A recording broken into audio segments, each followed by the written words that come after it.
안녕하세요. 대마파파입니다. 공모주 중 제가 가장 싫어하는 바이오 기업 Y바이오로직스가 있습니다. 이름부터도 바이오가 들어가네요. 제가 바이오 기업을 싫어하는 이유는요. 제가 이 바이오 기업들에 투자를 해서 실패를 해서가 아닙니다. 기업 분석이 어렵습니다. 기업 분석이 어렵고 그렇기 때문에, 그리고 이 좋다고 하는데 뭐가 좋은지 모르겠고요. 안 좋다고 하면 또 뭐가 안 좋은지 잘 모르겠어요. 그래서 나름대로 열심히 하겠지만 사업의 내용 같은 부분은 저의 범위를 넘어가는 게 많다는 점 참고하고 봐주시면 되겠습니다. 이번 주 공모주 일정 중에 금요일에 진행하는, 목요일과 금요일이죠, Y바이오로직스 설명해 드리도록 하겠습니다. 항체 신약 개발 플랫폼이라고 합니다. 이 항체 같은 게 이런 특이성이 있습니다. 이 원하는 조직과 딱 달라붙는 특이성이 있는데요. 이 항체 플랫폼 기술을 바탕으로 항체 치료제를 개발하거나 아니면 다른 파트너사의 기술과 융합해서 바이오 의약품을 개발한다고 합니다.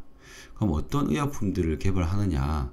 저 같은 바이오 문의원도 한 번씩은 주식하면서 들어봤을 이런 ADC, CAR-T, 이중항체, 유전자 치료제 등 다양한 다양한 바이오 관련된 기술과 융합해서 이렇게 바이오 의약품을 개발하는 업체입니다. 반도체도 이렇게 자동차부터 여러가지 다 들어가잖아요. 이 항체도 표적성을 부여하는, 아까 말씀드렸던 특이성이 있기 때문에 이 특이성을 바탕으로 표적성을 부여하는 핵심 요소라고 합니다. 즉, 이러한 의학 기술들이 원하는 곳에 착 달라붙어서 항체의 특이성을 이용해가지고 희망하는 것만 착착 달라붙어서 효능을 내게끔 하는 그런 기술이라고 보시면 되겠습니다. 4조 원 기업인 젠맙과 비교를 했는데요. 이 두 개의 회사의 공통점이 있다고 하는데, 이 가장 큰 차이점은 이 회사는 지금 4조의 가치가 있는 회사라는 겁니다. 지금 글로벌 바이오 파마로 성장했다고 하는데요. 이 기업을 약간 롤 모델로 잡고 있나 봐요. 이 플랫폼을 가지고 있고요. 플랫폼에서 기술 이전 같은 걸 해가지고 돈을 법니다. 그러다가 이 신약 후보 물질 이런 걸로 또 돈을 탁탁 버는 거죠. 이 Y바이오로직스도 역시 신약 플랫폼 기술을 가지고 있는데요. 현재 기술 이전 레퍼런스가 있다고 합니다. 또한 12개의 공동 개발 파이프라인이 있다고 하는데요. 결국 이 젠맙도 이런 걸로 성공하지 않았느냐, 우리도 성공할 수 있으니까 믿어달라, 그런 IR 자료였습니다. 현재 기술 이전하고 공동 연구하는 것들을 보시면요, 이렇게 YBL001, YBL006, 003, 013, 즉 임상이 아직 통과가 안 했더라도 기술 초기부터 그 기술 이전을 해가지고 매출을 조금씩은 매출이 나오고 있는 상황입니다. 파이프라인인데요. 아쉽게도 일상을 넘어간 게 하나도 없습니다. 그래서 이것들이 잘 넘어가야 매출이 빵빵 터지겠죠. 그러니까 이 기술 이전하는 거 아까 보셨잖아요.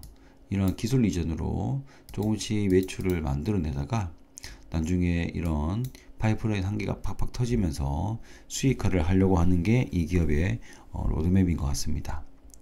여기 보시면은 아까 말씀드렸던 ADC 기술과 관련된 레고캠 바이오, 즉 이렇게 공동 연구도 꽤 큰 기업들과 하고 있다고 합니다. 당연히 적자겠고요. 기술 특례 상장입니다. 기술 특례 상장은 약 3년간 상장 페이지가 거의 없죠. 그래서 이 재무제표를 보시면, 저는 일단 이 순이익도 많이 보지만 자본금을 봅니다. 자본 잠식이라고 들어보셨나요? 여기 잉여금들이 다 마이너스가 돼가지고 여기 자본금이 깎이기 시작하는 것을 자본 잠식이라고 합니다. 말만 들어도 굉장히 무서운 단어고요. 이 자본 잠식이 안 일어나는 기업에만 투자를 하셔야 합니다. 일반적인 단기로 하는 게 아니라 중장기로 투자를 하신다면 당연하게도 이 자본금을 안전하게 지킬 수 있는 이런 재무지표가 튼튼한 기업을 골라야 합니다. 근데 여기 보시면 이익잉여금이 너무 마이너스가 크죠. 곧 돈이 떨어질 겁니다. 이 추세로 계속 적자가 난다면 당연하게도 돈이 더 필요해질 거고, 그럼 아마 유상증자라는 형태로 주주들한테 돈을 가져가지 않을까 생각합니다. 혹시라도 이 기업 길게 보시려면 반드시 여기 있는 파이프라인에 대한 확신이 생기신 분만 하시길 바라겠습니다. 자, 적자 기업인데 아이고 의미 없게도 이런 많은 흑자 기업들과 비교를 하였습니다. 27.68인데요. HK이노엔 컨디션 아시죠? 숙취해소제 그런 거 만들고 있고, 중해제약, 수액 잘 팔리죠. 이런 기업들과 비교를 하고 있습니다. HK이노엔 30, 중해제약 17인데요. 27을 달라고 하고 있습니다. 아이고 의미 없다. 24년, 25년 실적을 끌어와서 가치 평가를 하고 있고요. 25% 할인율은 있지만 이 끌어오는 이 순이익을 좀 믿기가 그러네요. 어쨌든 주당 평가 가액은 17,000원입니다. 수요 예측 결과를 보시면 9,000원 미만이 25%나 있지만 공모 가격은 9,000으로 결정되었습니다. 56%로 공모 가격이 결정된 게 조금 아쉬웠습니다. 경쟁률은 낮게 200들이 났고요. 합계도 청약 건수도 900건 그렇게 많지는 않았습니다. 의무보유 합격 물량은 좀 의외였는데요.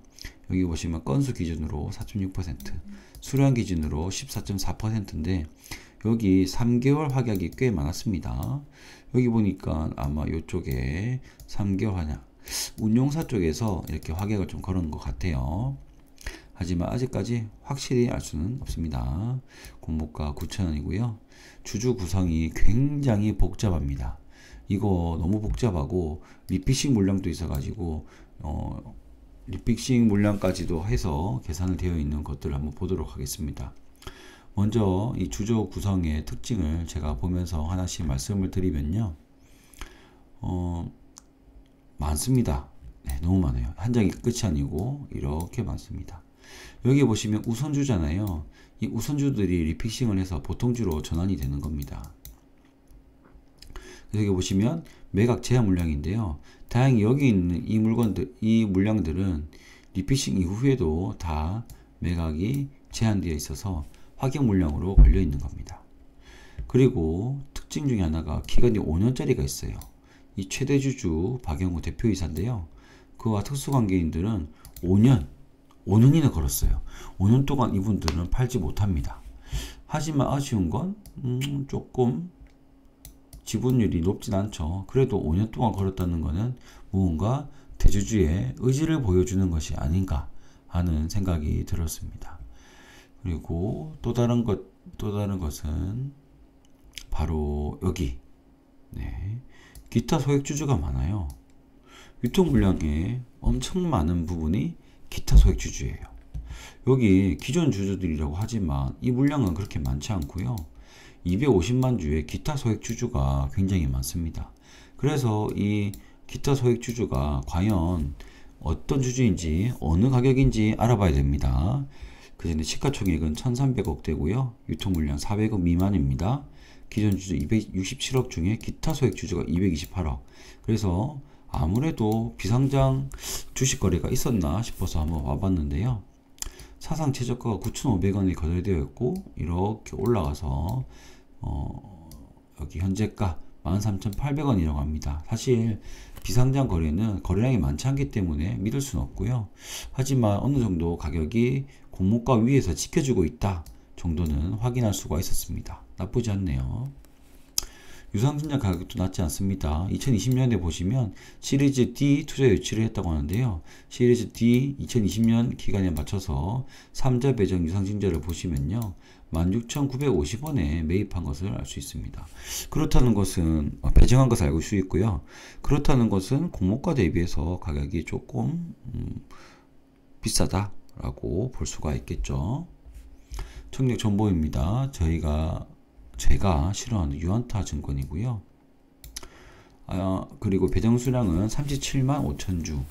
공모 가격이 싸진 거 한 번 더 체크하고요. 그리고 환불일이 4일이 걸립니다. 젠장 유안타 증권이네요. 청약 수수료가 300원이고요. 이체 수수료도 500원 발생될 예정이고 환불일도 4일이고 일반 등급 중에서도 또 A, B 이렇게 차별하거든요. B등급은 아마 아무것도 계좌 개설 이후에 안 하셨으면 B등급일 겁니다. 그러면 9,000주 4천만원 정도밖에 넣지 못합니다. 균등은 한두 주 예상하고요. 아마 2주이지 싶습니다. 이랬을 경우에 수익금을 확인해야 되는데요. 그 전에 이 종목만의 특별한 점, 바로 환매 청구권입니다. 만약에 9,000원에 상장했는데 이 5,000원이 됐잖아요. 그럼 너무 아깝잖아요. 그러면 6개월 동안 보정해 주는데 뭐냐, 9,000원을 10% 할인한 8,100원으로, 플러스 알파 조금 있겠지만 알파 플러스 알파 마이너스, 어쨌든 8,100원으로 상장사가 매입해 줍니다. 저희는 이제 손실액이 하방이 막혀 있는 것이죠. 그래서 이 환매 청구권이 있는 것은 굉장히 증권사에서도 신경을 썼다라고 볼 수 있겠습니다. 그런데 한 개 단가 9,000원이잖아요. 유한타 이 녀석들 지금 이미 수수료가 3,000원을 받는데 한 주 우리가 받으면 생각해 보십시오. 30% 수수료를 이미 벌고 시작하는 겁니다. 유한타는 환매 청구권을 하더라도 크게 손해보진 않을 것 같아요. 너무 계륵 같습니다. 이거 너무 계륵 같아요. 패스하기는 좀 가격이 아쉽고요. 환매 청구권도 좋습니다. 대주주에 오늘 동안 확약한 것도 매력적이고요. 오늘 에코아에 보니까 유동성도 좀 도는 것 같고, 유통 물량이 400원 미만이고, 이것도 좀 이제는 소화해줄 것 같은 그런 느낌적인 느낌이 있습니다. 그래서 제가 마지막으로 정리를 하겠습니다. 이것은 종목의 수량을 얼마나 가지고 갈 수 있느냐가 중요하다고 생각되는데요. 13,000원에 매도를 하게 되면요, 이렇게 두 주를 받게 되면 4,000원, 5,000원 되고요. 풀청약을 해도 7,000원 정도밖에 수익이 나지 않습니다. 환불일이 4일이나 되기 때문이고 수수료도 3,000원이나 되기 때문이죠. 하지만 14,000원부터는 조금씩 수량에 따라서 수익금이 올라갑니다. 즉 저는 이 마지노선은 최대한 10,000원은 벌어야 되지 않겠습니까? 14,000원을 마지노선으로 보고 여러분들이 14,000원보다 더 올라가겠다 싶으면은 좀 풀청약을 하는 것도 나쁘지 않을 것 같고요. 만약에 그게 아니다 싶으면은 패스를 하는 것도 좋을 것 같아요. 저는요, 특히 14,000원 이상일 것 같다고 하더라도요, 균등을 하시는 것은 비추천합니다. 왜냐고요? 수수료 때문에 그래요. 수수료. 그래서 최대한 많은 수량을 받아서 작은 수익금에도 수수료를 커버칠 수 있는 그런 전략이 필요하다고 생각을 합니다. 그래서 저는 13,000원 이하는 패스를 추천드립니다. 왜요? 수수료 때문에요. 제 의견은 그렇고요. 그냥 참고만 해주세요. 그래서 저는 패스하기로 마음먹었습니다.